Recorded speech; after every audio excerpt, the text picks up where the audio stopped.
I just want to start off by saying I really wanted to be able to do this talk without referring to my notes. One of my goals is to be a better speaker and one day to do a TED Talk. As today got closer and closer, I realized the thoughts I wanted to share with you are too important to forget. So I've chosen to read from my notes so you feel the full effect of the ideas I'm about to present.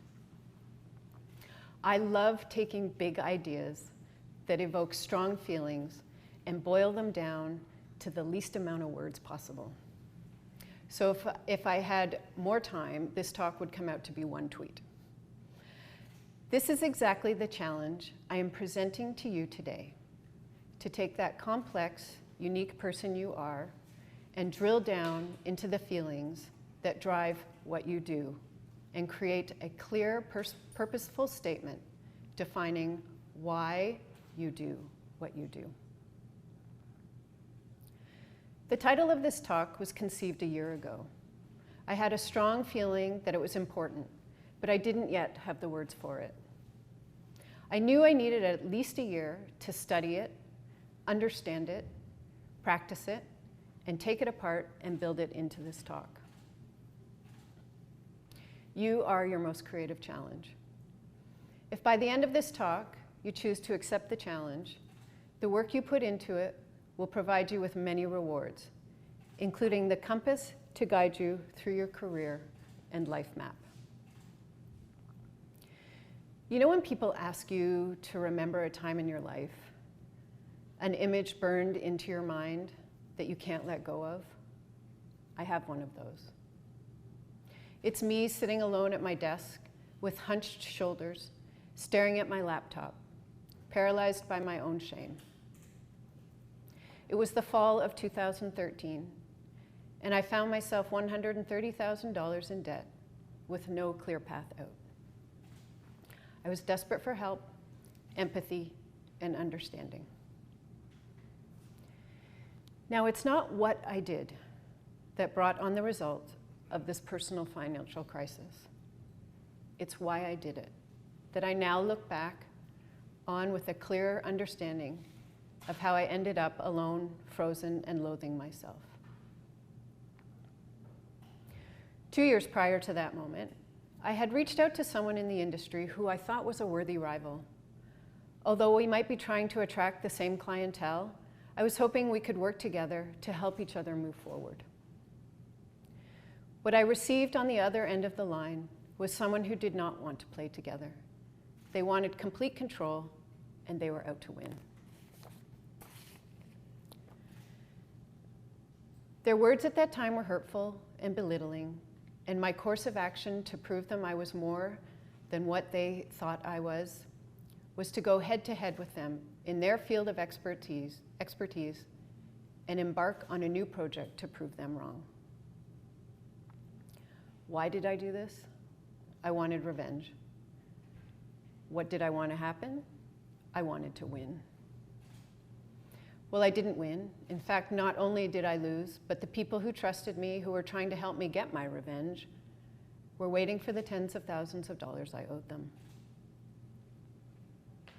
I'm telling you this story because it's the perfect example of how important it is to understand why you are doing what you do is what will produce the results you are looking for, not what you are doing.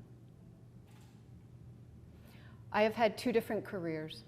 My first as a photographer and my current with the Wedding Co. Unbeknownst to me as a photographer, I was searching for my why through the lens of a camera. I thought it would magically appear in the photos I was creating, and my career would naturally flow and grow into the picture in my imagination. It never did. I was always in a state of struggle. Decisions were hard, and the self-critic really loud. There was no flow. The pieces of the picture in my imagination of my career as a photographer never materialized. The solution? Jump to a greener pasture, a new career where I could start a new life puzzle, free from struggle, where my purpose would present itself. Just as in my photography career, it started off with excitement and enthusiasm. But slowly, consistent growth and innovation got harder and harder. I was right back in the struggle, having difficulty making decisions and listening to the critics in my head. And of course, there were moments of crisis, as mentioned above. It wasn't until researching career number 3, through a process of journaling, defining my values, and understanding my beliefs I had about myself, it started to become clear to me that why I wanted a new career was more important than that career was going to be. In other words, my cause for action was more important than my course of action. Then I discovered Simon Sinek, the author of Start With Why. Simon believes you must have complete clarity of your why, the thing that you bring to the world, so you can inspire others to follow you, buy your products, and most importantly, spread your cause. So how do we bring an entire portfolio of experience of our values and our beliefs and our own unique cause down into words?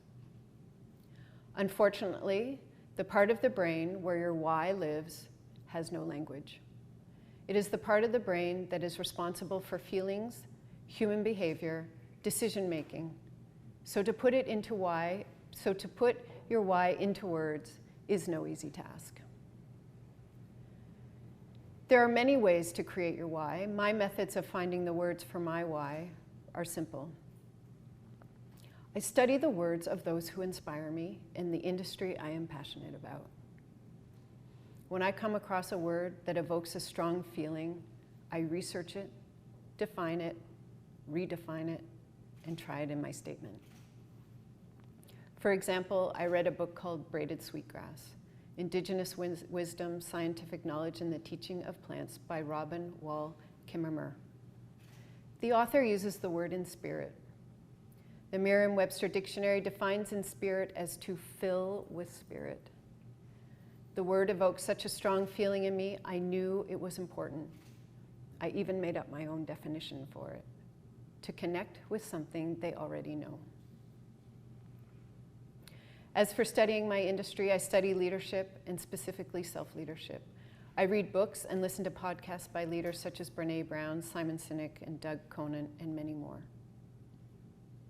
My why, the unique thing I bring to the world, is to practice and in spirit self-leadership so we can live the life we desire.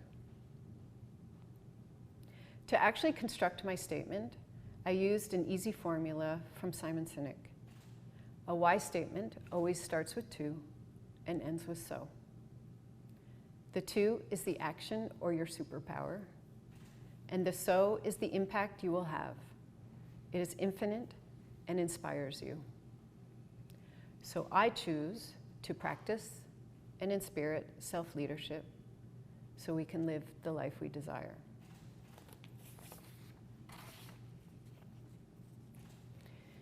It has taken me a year to research and to put into words why I wake up every morning. And I will tell you, it has evolved even up until last week. And every time it evolves, it becomes more powerful and meaningful.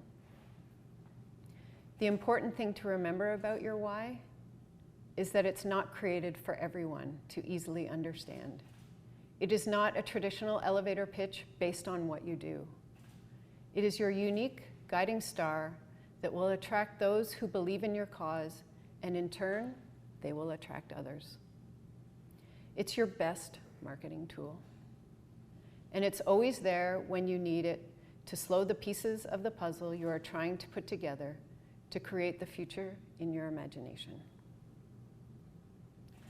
I managed to walk away from the edge of bankruptcy with the skills that we refer to as survival skills or instinct. But truth be told, I ended up in the same place as my photography career.